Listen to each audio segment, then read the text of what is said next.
Porque o todo fica perguntando qual é o seu tipo. Antes de responder isso, preciso que você veja primeiro a aparição dele. Ele chega onde estão Megumi e Nobara. Interrompe a Mai no meio da conversa dizendo para não mudar o foco. Para na frente de Megumi, olha fixo nele e solta essa pergunta. Que tipo de mulher você gosta? Megumi e Nobara trava na hora. É exatamente nesse momento que a música sobe, as mãos dele se erguem e a gente começa a sentir a aura desse personagem. Os olhos completamente brancos enquanto ele fala. Dependendo da sua resposta, posso te deixar desmaiado. Rasga a camisa e confessa. Eu gosto de altas, com uma bunda enorme. Parece o típico personagem cômico. E mas como a gente viu em outros vídeos, o GG, o autor, tem um costume muito particular. Enfia filosofia de verdade dentro da obra. E o todo talvez seja o exemplo mais claro disso. Porque por trás dessa pergunta ridícula, tem uma filosofia tão profunda que, se você entender, não muda só como você enxerga o anime. Muda como você se enxerga. Mas agora presta atenção na resposta do Megumi. Por que eu falaria dos meus gostos com um completo desconhecido? O todo muda a cara, mas mesmo assim dá uma segunda chance. Se apresenta rápido e fala que agora já se conhece, e insiste de novo. O interessante é que ele também pede para responder rápido. E aqui tem um detalhe importante. O todo deixa claro que pode ser gosto em homens também, não só em mulheres, e ainda explica com lógica. Ele diz que os fetiches de uma pessoa são reflexo direto do interior dela. Que alguém com gosto chato é uma pessoa chata. E conclui dizendo que odeia acima de tudo homens chatos.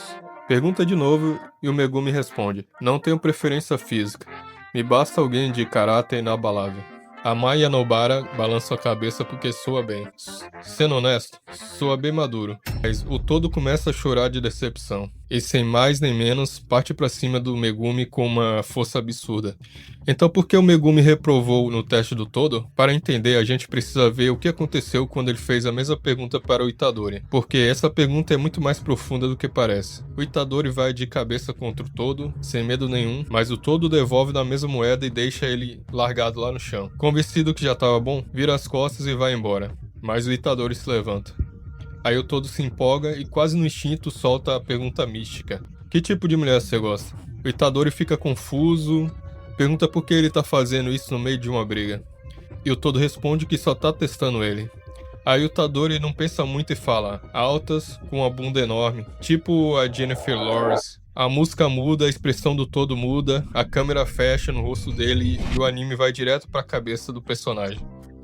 Para um cenário que ele mesmo constrói ali na hora, onde ele e o Itadori não são rivais, são melhores amigos, inseparáveis na escola. É uma cena hilária, mas quando volta para a realidade, o todo tá em êxtase. Olhos marejados, declara abertamente: tudo indica que vamos ser melhores amigos. Outros tentam intervir, mas ele para todo mundo na hora. Mandam se afastarem e ainda avisa que não vai se segurar contra o melhor amigo. Então, o que acabou de acontecer? À primeira vista parece que o todo é o puro alívio cômico, um fortão sem juízo, mas na real um dos personagens mais sábios de toda a obra. O que ele acabou de fazer não é uma pergunta ridícula, é o mais parecido com um teste psicológico. E dá pra entender por que preciso te apresentar um conceito.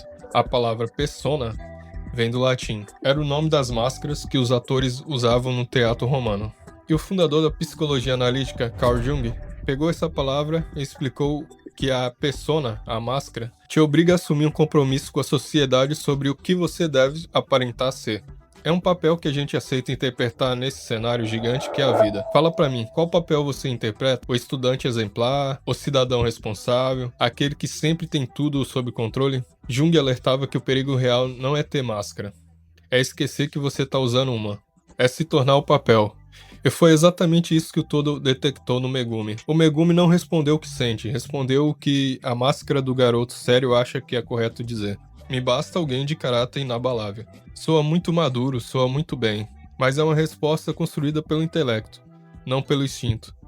Para o todo, o Megumi está se escondendo atrás da própria imagem. E isso tem um custo. Se você não consegue admitir o que realmente quer, o seu potencial sempre vai ser limitado. O próprio Gojo fala isso pra ele quando vê que o Megumi não tentou bater um home run. Ele diz: não é que você não tá dando o seu melhor, é que você não consegue dar seu melhor. Você não consegue bater um home run se tem medo de tirar a máscara. O Megumi tenta controlar tudo, e é por isso que o Itadori passou. O Itadori não tentou soar inteligente. Soltou a primeira coisa que o instinto mandou. Foi além ainda. Se atreveu a dar nome, Jennifer Lawrence. Naquele segundo, o todo viu a alma do Itadori. uma alma transparente. Para o todo, o seu desejo é uma janela mais pura para quem você é. Se você não consegue admitir o que te apaixona, você não se conhece. E na feitiçaria, quem não se conhece está morto. Mas tem algo mais profundo aqui. Jung explicava que dentro de cada pessoa convive duas forças. O ego, a parte lógica, o capitão da sua mente, é quem decide quem quer ser diante do mundo. E a sombra, tipo um porão, onde vive seus instintos, seus medos e aqueles desejos que você não tem coragem de confessar. A maioria das pessoas passa a vida toda brigando com a própria sombra, tentando suprimir, fingindo pro mundo que não tem nada a esconder. Mas Jung dizia que quando o ego e a sombra conseguem conviver, algo muda dentro de você. Porque você para de ser um fragmento de pessoa e vira um só consigo mesmo. Sua energia para de se desperdiçar nessa briga interna e você começa a fluir, aceitando que é os dois ao mesmo tempo. Isso se conecta com Black Flash, mas a gente vai chegar lá ainda. O todo viu no Itadori alguém que não finge. A mesma coisa que o Nanami viu e fez lembrar o Haibara, um garoto puro. Por isso, o todo fantasia em ser o melhor amigo dele. Porque encontrar alguém assim, tão autêntico, é como encontrar um espelho que te ajuda a evoluir. E é por isso que ele sente que já viveram a vida inteira juntos. E tem mais coisa que torna a pergunta do todo mais interessante. Ele te faz isso no meio de, ou na iminência, de uma briga. E ainda pede para responder rápido, porque quando você sente que sua vida tá em risco, não tem tempo de montar uma máscara. O que sai naquele momento é você de verdade. Quando os dois começam a lutar de verdade, algo chama a atenção de todo. Ele detecta um atraso entre o golpe físico do Itadori e a energia cursed dele. Por isso para e grita que tá errado.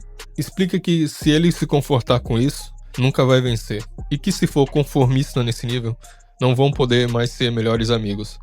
Itadori parece não ligar muito, mas aí o todo solta uma segunda pergunta. Você quer continuar sendo um fraco? A expressão do Itadori muda. É uma pergunta que confronta, ressoa dentro dele, e o todo ainda completa. Não é, meu brother? Aí vem melhor do todo, porque ele começa a explicar uma filosofia oriental bem antiga. Ele explica que o Itadori canaliza a energia parte por parte, primeiro no estômago, depois nos braços, depois no punho. Esse caminho é exatamente o que cria o atraso. O todo pergunta, você pensa com o estômago? Expressa a raiva com a cabeça? Não. Quando você fica com raiva, você não decide ficar com raiva e depois dá o sinal pro resto do corpo. A raiva te toma por inteiro num único instante. Você é a raiva de pé à cabeça. É como tentar dançar pensando constantemente em mover cada dedo do pé. Você perde o ritmo, perde a fluidez, porque dividiu algo que deveria ser um só. O todo tá dizendo exatamente isso. A energia cursed não é uma ferramenta que você usa.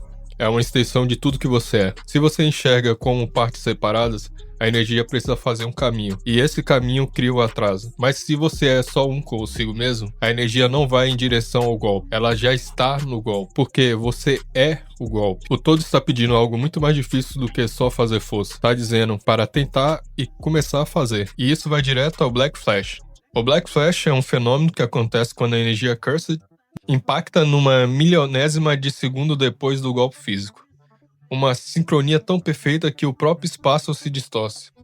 Não dá pra usar quando quer. É um estado de graça. E é aqui que tudo que a gente falou começa a se encaixar. Lembra do ego e da sombra? O ego é o que tenta controlar tudo. E quando você tá dividido, o ego empurra a energia pro punho como se fosse uma ordem. Essa tentativa de controle cria fricção interna. Atrasa a energia. E esse atraso é a dúvida. É a máscara do controle que a gente falou. Por isso o Black Flash não se consegue tentando. Se consegue quando o ego, a sombra e o corpo param de brigar entre si e viram um só. Naquele instante a energia não vai em direção ao golpe. Ela está no golpe. Porque você é o golpe. Isso explica perfeitamente porque o Itadori falhou na primeira tentativa contra o Hananami. Naquele momento a culpa e a raiva invadiram ele. Essa emoção consumiu todo e o dividiu. Por isso o todo dá um tapa nele e fala: sua raiva tá te dominando. E ainda explica que não é para ele se acalmar. Tá dizendo que ele não pode ser só raiva, que é muita coisa ao mesmo tempo. A unidade é não ter só uma emoção, é saber conviver com todas sem deixar nenhuma te cegar. Só quando o Itadori entende isso e volta pro centro é que consegue o Black Flash. O interessante é que dizem que depois do Black Flash, o feiticeiro entra na zona. Um estado de concentração extrema e inconsciente.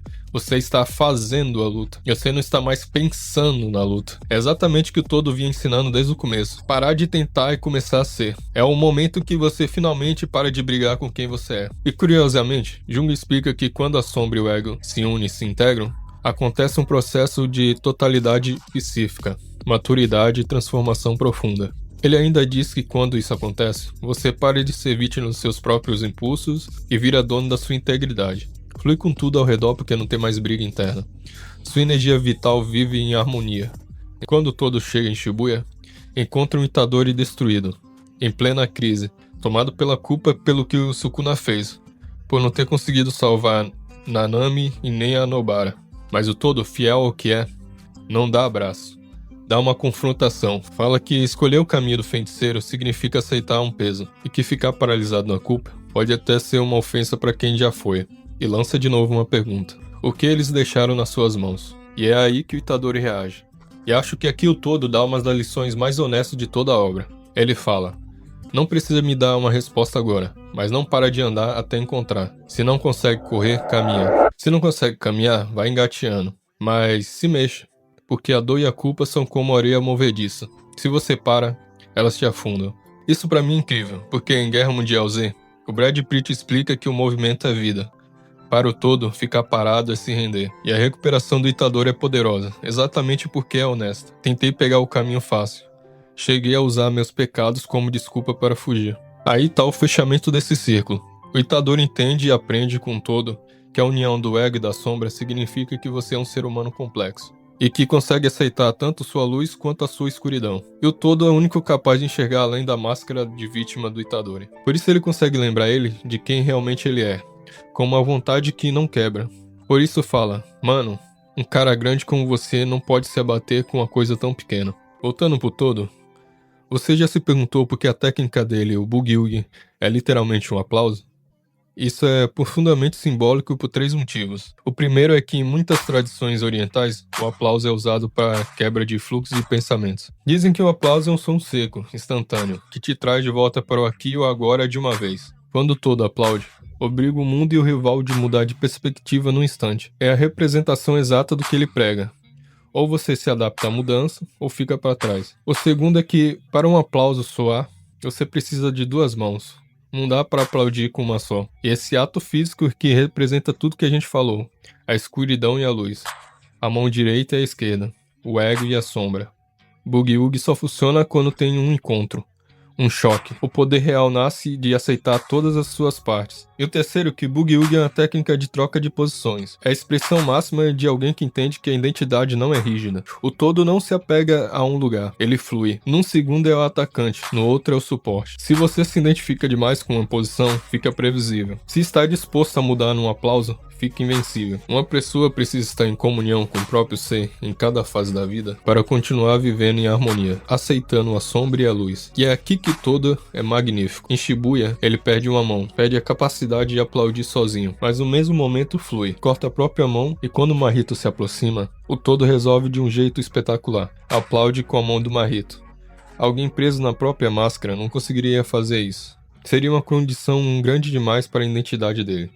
Mas o Todo é tão autêntico, tão integrado consigo mesmo, que consegue usar até a essência do inimigo para continuar avançando. Porque para ele a técnica não vem da mão, vem de quem ele é. A técnica dele é um ritmo da existência. A vida muda num aplauso. Os amigos morrem num aplauso. Seu emprego você pode perder num aplauso. Sua vida pode mudar num instante. Mas enquanto você tiver vontade de continuar marcando o ritmo, você tá vivo. Mas para marcar o ritmo, você precisa se conhecer. Por isso agora eu te pergunto, com a mesma sinceridade que ele perguntaria: qual é o seu tipo? Não o que você acha que deveria dizer. Não que soa maduro ou inteligente. A primeira coisa que veio antes da sua máscara poder intervir. Essa resposta é você. Te mostro 2 caminhos, Nanami ou Iguruma. Você decide qual tomar.